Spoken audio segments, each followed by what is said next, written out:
नमस्कार दोस्तों, ocean network में आपका स्वागत है। जिन वीर सावरकर को राहुल गांधी इन दिनों गद्दार और पता नहीं किन किन विशेषणों से नवाजते हुए घूम रहे हैं, एक बार उन्हीं वीर सावरकर ने एक बड़ी पते की बात कही थी और जो उन्होंने कहा था वो अक्षरशः राहुल गांधी ही चरितार्थ करते हुए दिखाई दे रहे हैं। वीर सावरकर ने कहा था कि अगर हिंदू एकजुट हो जाएं, एक साथ इकट्ठे हो जाएं, तो ये जो कांग्रेसी हैं ये पेंट कोट के ऊपर जनेऊ डाल करके घूमते हुए मिलेंगे। आजकल आप क्या देख रहे हैं? 2017 में जब गुजरात में कांग्रेस की करारी हार हुई थी, उसके बाद सोमनाथ मंदिर गए थे राहुल गांधी। अहमद पटेल उनके साथ थे और उस समय एक विवाद भी हुआ था, आप में से बहुत सारे लोगों को याद होगा। विवाद ये था कि मंदिर में प्रवेश से पहले अनुमति मांगी जाकर के राहुल गांधी ने कि क्या हम मंदिर के दर्शन कर सकते हैं, और इसको लेकर के विवाद हुआ कि रजिस्टर में जो इन्होंने साइन किए वो गैर हिंदू वाले रजिस्टर में किए।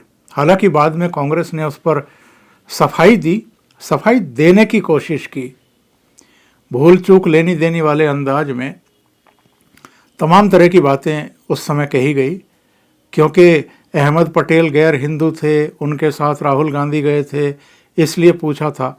एक्चुअल में सोमनाथ मंदिर में एक व्यवस्था है कि जो गैर हिंदू होते हैं उनको परमिशन लेनी होती है दर्शनों के लिए, लेकिन राहुल गांधी भी दर्शनों के लिए अनुमति लें वहाँ जाकर के, ये एक विचित्र घटना थी। ये तो एक घटना 2017 की, इसके अलावा भी ऐसे बहुत सारे दृष्टांत हैं, घटनाएं हैं जब चुनाव से ठीक पहले या चुनाव के बाद ये मंदिरों के चक्कर काटते हैं, दर्शनों के लिए जाते हैं, बीच में शांत रहते हैं। कहीं किसी मंदिर में ये या इनकी बहन प्रियंका वाड्रा दिखाई नहीं देती हैं। और अभी चूंकि महाकाल मंदिर की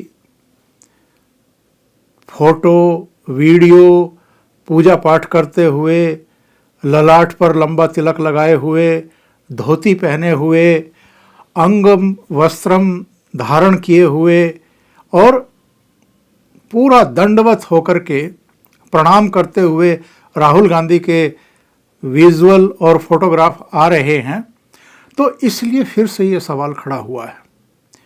अभी ये कहा जा रहा है कि इतनी जल्दी एक और ज्योतिर्लिंग के दर्शन अभी 6-7 दिन पहले ही इन्होंने किए थे।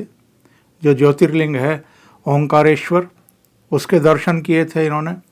अभी एक और ज्योतिर्लिंग यानी महाकाल पहुँचे हैं ये।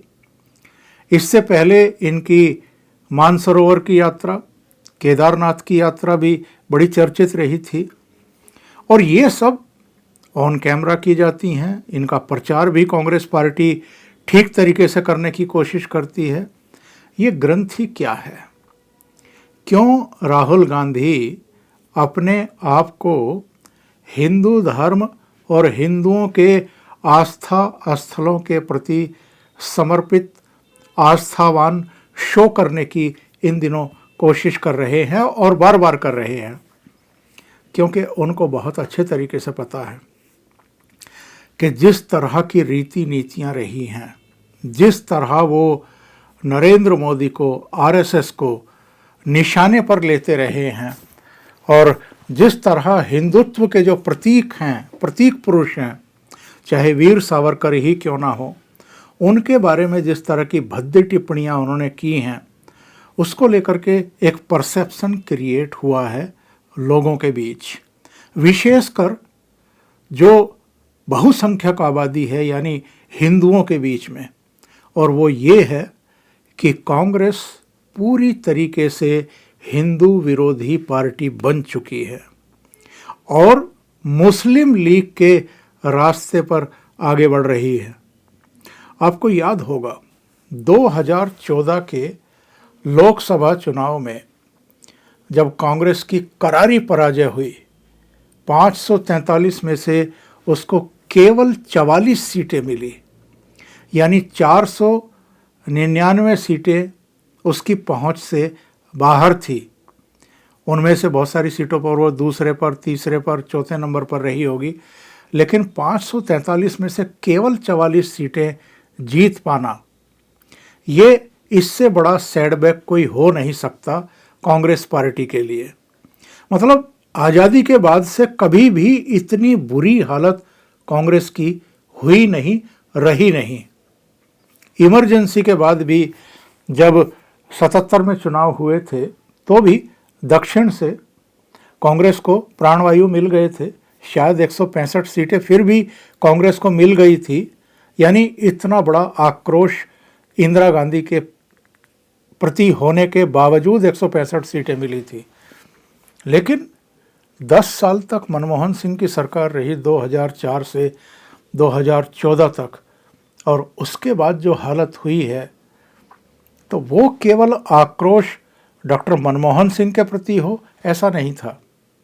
भ्रष्टाचार को लेकर के जिस तरह के गंभीर आरोप कांग्रेस पर लगे थे और जिस तरह कांग्रेस सरकार की जो नीतियां थी वो एक तरीके से प्रो मुस्लिम थी, और जिस तरह मनमोहन सिंह ने कहा था कि इस देश के संसाधनों पर जो मुस्लिम हैं उनका पहला हक है, उसको लेकर के बहुत बड़ा गुस्सा था लोगों में, और बहुत सारी घटनाएं हुई थी जिनको लेकर के असंवेदनशीलता का परिचय तब की यूपीए सरकार ने दिखाया था।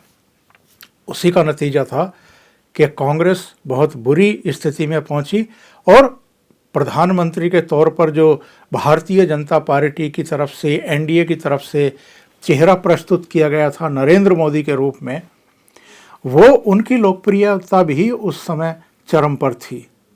तो उसके बाद ए.के. एंटनी के नेतृत्व में एक कमेटी का गठन किया था सोनिया गांधी ने कि हार के कारणों का पता लगाएं। एंटनी कमेटी ने अपनी रिपोर्ट में क्या कहा था?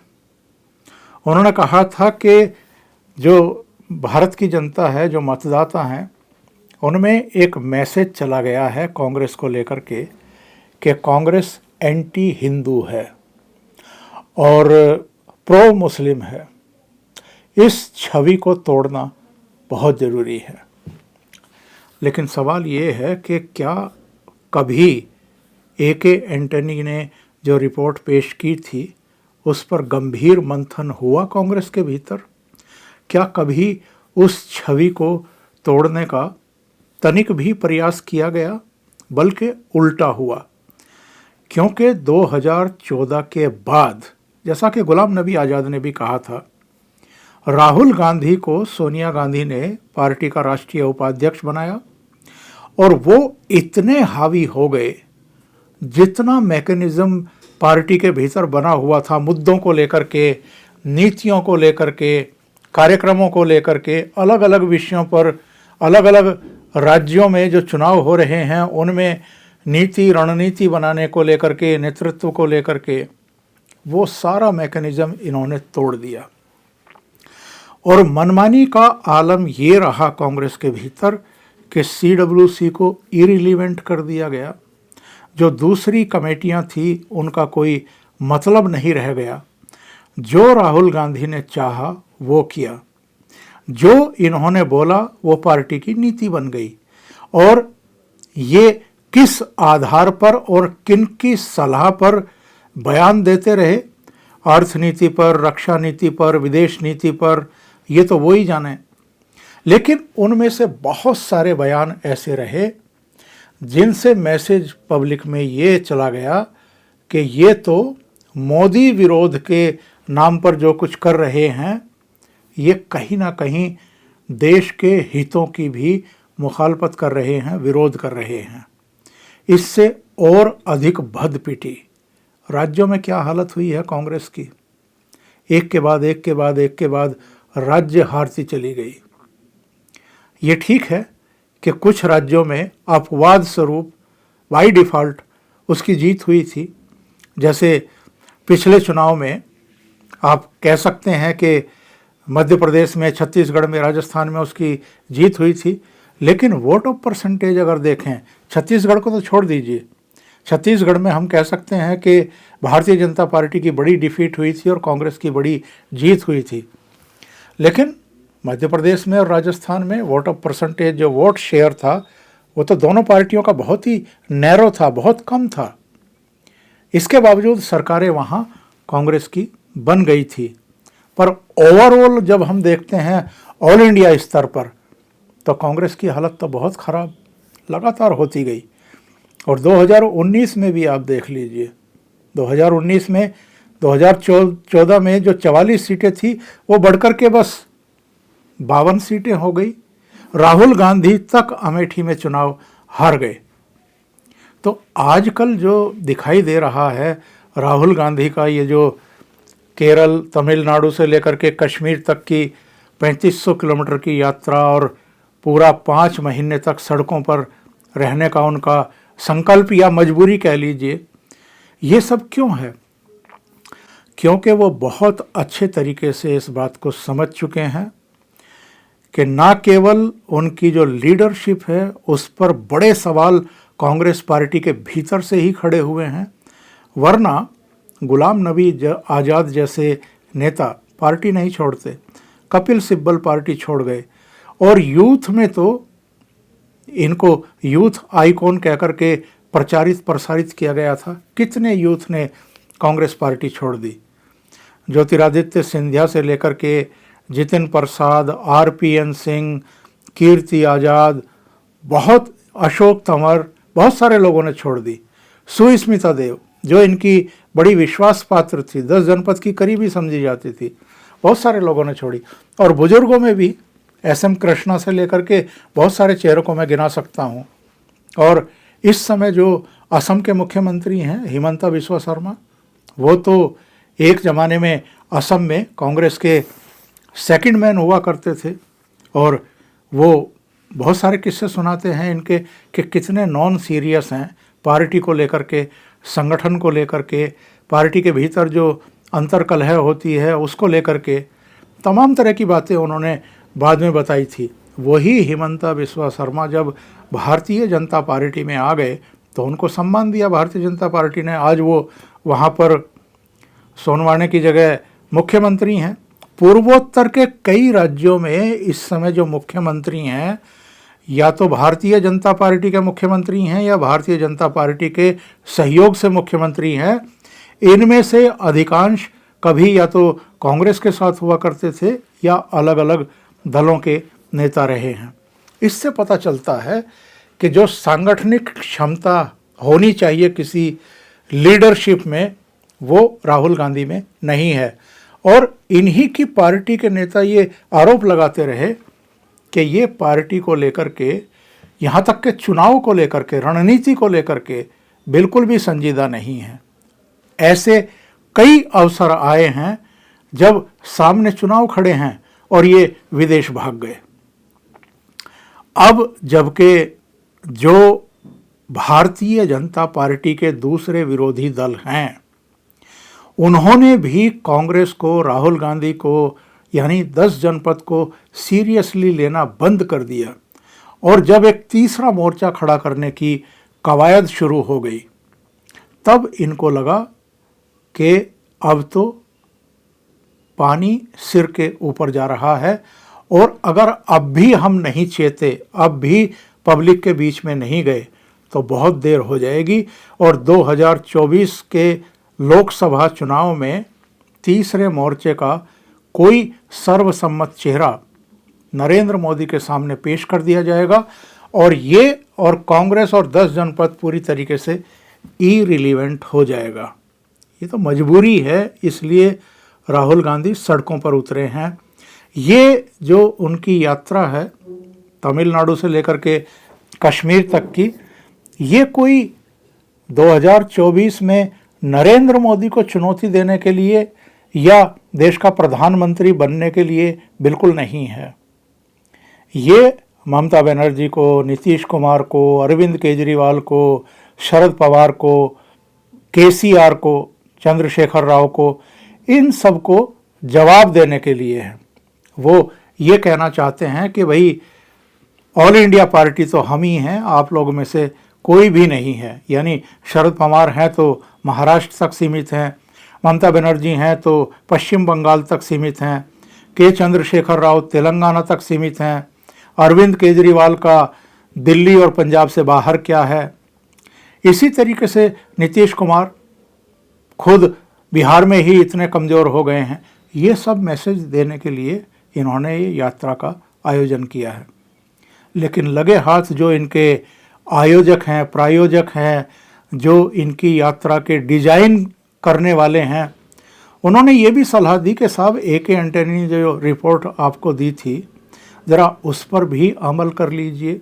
रास्ते में जितने धर्म स्थल मिल रहे हैं उनको आप अप्रोच करिए, वहाँ जाइए, दर्शन करिए। इससे आपकी और कांग्रेस की छवि थोड़ी सी सुधरेगी। पूरी तरीके से सुधरेगी कह नहीं सकते हैं, क्योंकि जितना ये इस तरह का प्रयास कर रहे हैं, अंग वस्त्रम धारण करके, माथे पर लंबा चौड़ा तिलक लगा करके दंडवत हो रहे हैं जा कर के, इससे इस बात की कोई गारंटी नहीं है कि हिंदू इनके पास आ जाएगा। हाँ, मुस्लिम मतदाताओं के छिटकने का खतरा और पैदा हो गया है। जो पहले ही नाराज है बहुत सारे स्टेट में, वो क्षेत्रीय दलों को मिलता है। तो जो इस समय हम राहुल गांधी का ये बदला हुआ रूप स्वरूप देख रहे हैं, ये कहीं ना कहीं जो अतीत में इनके बयानों की वजह से इनके जो आसपास के लोग हैं, लग्गे भग्गे हैं, वो जिस तरीके से मुस्लिम परस्ती और मुस्लिम तुष्टीकरण के लिए बियॉन्ड द लिमिट जाकर के बयानबाजी करते रहे हैं, उसकी भरपाई करने का एक उपाय मात्र है, इसके अलावा कुछ नहीं है। अभी के लिए इतना ही। बहुत बहुत धन्यवाद। अगर आपको ये चैनल और इसके कंटेंट पसंद आ रहे हैं तो लाइक करें, कमेंट करें, वीडियो को शेयर भी करें। अभी तक अगर आपने ये चैनल सब्सक्राइब नहीं किया है तो सब्सक्राइब ज़रूर कर लें, और आप ज्वाइन भी कर सकते हैं मामूली शुल्क दे करके। साथ में लगे बेल आइकॉन को दबाना ना भूलें, ताकि आगे आने वाले वीडियो और उनके नोटिफिकेशन आप तक पहुंचते रहें। बहुत बहुत धन्यवाद। नमस्कार।